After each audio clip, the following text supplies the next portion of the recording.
আসসালামু আলাইকুম। আশা করি সবাই অনেক বেশি ভালো আছেন। সমাস নির্ণয় করার ক্ষেত্রে আমাদের সবথেকে বড় যে সমস্যাটি দেখা দেয় সেটা হচ্ছে উপমান, উপমিত এবং রূপক কর্মধারায় এই ৩টা সমাসকে আলাদা করা। কারণ উপমান, উপমিত এবং রূপক কর্মধারায় এই ৩টা সমাসকে একেবারে সেমই মনে হয়।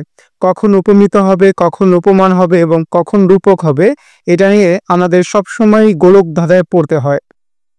আজকের ভিডিওটা সম্পূর্ণ দেখলে আশা করি আপনার আর জীবনেও এই সমস্যা হবে না। আপনি খুব সহজেই উপমান, উপমিত এবং রূপক কর্মধারায় সমাসটিকে খুব সহজেই আলাদা করে ফেলতে পারবেন।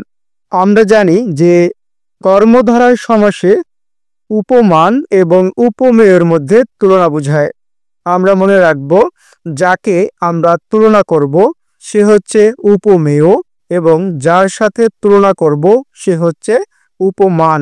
যেমন এখানে আছে চন্দ্র মুখ, আমরা মুখটিকে তুলনা করতেছি চন্দ্রের সাথে, মানে চাঁদের সাথে। তাহলে এখানে মুখ হচ্ছে উপমেয় এবং চাঁদ হচ্ছে উপমান।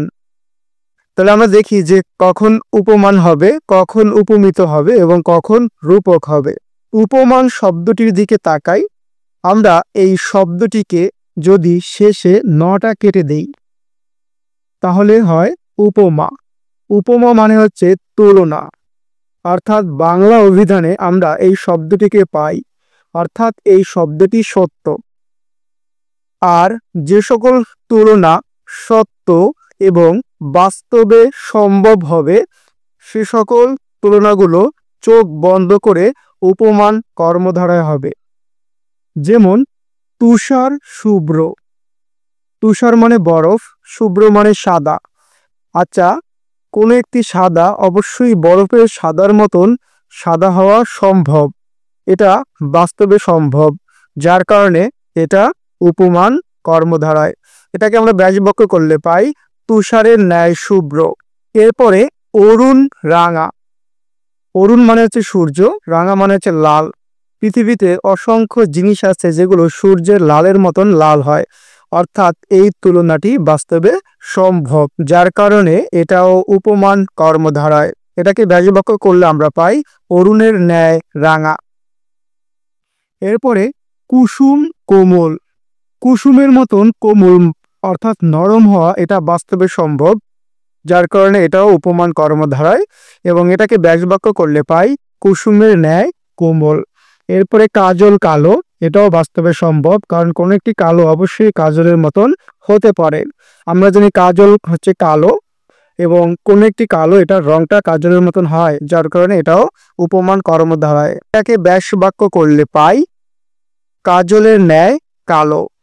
এরপরে আছে তুষার শীতল, কোন একটি ঠান্ডা বা শীতল এটা বরফের ঠান্ডার মতন হতে পারে, আর এটাও বাস্তবে সম্ভব, যার কারণে এটাও উপমান কর্মধারা এবং এটাকে ব্যাসবাক্য করলে পাই তুষারের ন্যায় শীতল। তাহলে আমরা মনে রাখবো যে যে সকল তুলনাগুলো বাস্তবে সম্ভব সে সকল তুলনাগুলো চোখ বন্ধ করে আমরা উপমান কর্মধারায় দিব। এরপরে উপমিত কর্মধারা কি? আমরা এই উপমিত শব্দটির দিকে তাকাই। এই শব্দটি শেষের তটি যদি আমরা কেটে দিই তাহলে শব্দটি হয় উপমি। বাংলা অভিধানে উপমি শব্দটি কোথাও পাওয়া যায় না, মানে এই শব্দটি বাংলা অভিধানে নেই, অর্থাৎ এটা মিথ্যা। আর বাস্তবে যতগুলো তুলনা মিথ্যা এবং অসম্ভব সবগুলো হবে উপমিত কর্মধারায়। যেমন চন্দ্র মুখ, আচ্ছা মুখটাকে তুলনা করা হচ্ছে চাঁদের সাথে। আমরা বাস্তবে যদি দেখি একটা চাঁদ দেখতে যেমন হয় মানুষের মুখ কিন্তু তেমন হয় না, অর্থাৎ এই তুলনাটি অসম্ভব। আর এই উপমিত কর্মধারায় সমাসের ক্ষেত্রে ব্যাস বাক্য করার সময় আমরা উপমেয় পদটিকে আগে লিখব। যেমন মুখ চন্দ্রের ন্যায়। এরপরে সিংহ পুরুষ, পুরুষকে তুলনা করা হয়েছে সিংহের সাথে। একটা পুরুষ যতই শক্তিশালী হোক না কেন সেই পুরুষ কখনোই সিংহের মতন শক্তিশালী হতে পারে না, অর্থাৎ এই তুলনাটি মিথ্যা এবং বাস্তবে অসম্ভব, যার কারণে এটি হচ্ছে উপমিত কর্মধারায়। আর এটাকে ব্যাসবাক্য করলে আমরা পাই পুরুষ সিংহের ন্যায়। তারপরে ফুলকুমারী, কুমারী কখনো ফুলের মতন হতে পারে না। তারপরে বাহুলতা, লতা কখনো বাহুর মতন হতে পারে না। পদ্ম আঁখি, আঁখি কখনো বা চোখ কখনো পদ্মের মতো হতে পারে না। এই সবগুলো তুলনা হচ্ছে বাস্তবে অসম্ভব এবং মিথ্যা। আর এগুলোকে ব্যাসবাক্য করলে আমরা যথাক্রমে পাই কুমারী ফুলের ন্যায়, লতা বাহুর ন্যায়, আঁখি পদ্মর ন্যায়। আর এই সবগুলো হচ্ছে উপমিত কর্মধারায়। এখন উপমান এবং উপমিত কর্মধারায়কে দুটাকে আমরা একসাথে করে একটু দেখি। তুষার শুভ্র, এটাকে ব্যাসবাক্য করলে আমরা পেয়েছিলাম তুষারের ন্যায় শুভ্র। সিংহ পুরুষ, এটাকে আমরা ব্যাসবাক্য করলে পেয়েছিলাম পুরুষ সিংহের ন্যায়। তাহলে আমরা দেখতে পাই যে উপরের তুলনাটি বাস্তবে সম্ভব এবং নিচের তুলনাটি বাস্তবে সম্ভব নয়, যার কারণে আমরা খুব সহজেই বুঝতেছি যে উপমান এবং উপমিতির মধ্যে কিভাবে পার্থক্য পরিলক্ষিত হয়। অর্থাৎ সত্য এবং মিথ্যা এই দুটো দিয়ে আমরা এটাকে আলাদা করে ফেলবো। আর সহজে বললে বাস্তবে যেটি সম্ভব এবং বাস্তবে যেটি সম্ভব নয়, এই দুটো দিয়ে আমরা এটাকে আলাদা করে ফেলতে পারবো। এরপরে রূপক কর্মধারয় সমাসের ক্ষেত্রে আমাদের যে সমস্যাটি হয় সেটা হচ্ছে রূপক কর্মধারয় সমাসটিকেও আমরা উপমিত এবং উপমানের সাথে গুলিয়ে ফেলি। তাহলে আমরা দেখব যে কিভাবে রূপক কর্মধারাটিকে আলাদা করা যায়। এই রূপক কর্মধারয় সমাসে যতগুলো তুলনা হবে এটাও বাস্তবে অসম্ভব, অর্থাৎ এই তুলনাগুলো বাস্তবে সম্ভব নয়। আমরা রূপক কর্মধারয়ের ক্ষেত্রে মনে রাখব যে একটি অদৃশ্যমান বস্তুর সাথে একটি দৃশ্যমান বস্তুর অভেদ কল্পনা বোঝালে, অভেদ মানে অত্যন্ত গভীর থেকে কল্পনা। আবার বলতেছি, একটি অদৃশ্যমান বস্তুর সাথে একটি দৃশ্যমান বস্তুর অভেদ কল্পনা বোঝালে সেটি হবে রূপক কর্মধারায়। যেমন মন মাঝি, এটাকে আমরা ব্যাসবাক্য করলে পাই মন রূপ মাঝি, অর্থাৎ মনটাকে তুলনা করা হচ্ছে মাঝির সাথে, যেটা কখনোই বাস্তবে সম্ভব নয়। এরপরে আছে বিষাদ সিন্ধু, এটাকে আমরা ব্যাসবাক্য করলে পাই বিষাদ রূপ সিন্ধু। বিষাদ মানে হচ্ছে দুঃখ এবং সিন্ধু মানে হচ্ছে সাগর।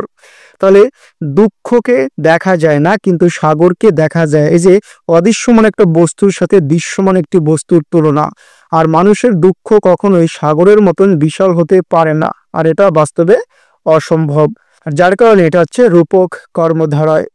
এরপরে ক্রোধানল, ক্রোধ রূপ অনল। ক্রোধ মানে হচ্ছে রাগ এবং অনল মানে হচ্ছে আগুন। তাহলে বাস্তবে আগুনের মতন করে রাগ কখনো হতে পারে না, আর যার কারণে এটাও বাস্তবে অসম্ভব। এটাকে আমরা ব্যাসবাক্য করলে পাই ক্রোধ রূপ অনল। এরপরে আছে মন বিহঙ্গ, বিহঙ্গ মানে হচ্ছে পাখি, মন রূপ বিহঙ্গ এবং ভব নদী, ভব রূপ নদী। আর আমরা খুব সহজেই মনে রাখবো রূপক কর্মধারয় সমাসের ব্যাসবাক্য করার ক্ষেত্রে আমরা উপমেয় এবং উপমান পদের মাঝখানে রূপ শব্দটি যুক্ত করে দিব, তাহলে এটা সহজেই ব্যাসবাক্য হয়ে যাবে। আশা করি উপমান, উপমিত এবং রূপক কর্মধারয় সমাস নির্ণয়ের ক্ষেত্রে আর কখনো সমস্যা হবে না। আর আমরা এই টেকনিকগুলো অবলম্বন করে খুব সহজেই উপমান, উপমিত এবং রূপক কর্মধারয় সমাসগুলোকে সহজেই আলাদা করে ফেলতে পারি। ভিডিওটি কেমন লাগলো জানাবেন এবং পরবর্তী আপডেট পাওয়ার জন্য অবশ্যই পেজটিতে ফলো দিয়ে রাখবেন। এবং এই তিনটি সমাস নির্ণয়ের ক্ষেত্রে যদি আপনাদের আরো কোনো সমস্যা হয়ে থাকে সেটাও কমেন্টস বক্সে জানাবেন। আশা করি জানানোর সাথে সাথে অতি দ্রুতই রিপ্লাই পেয়ে যাবেন। তো সবার জন্য শুভকামনা, সবার ভাগ্য সহায়ক। আজকের মতো বিদায়, আল্লাহ হাফেজ।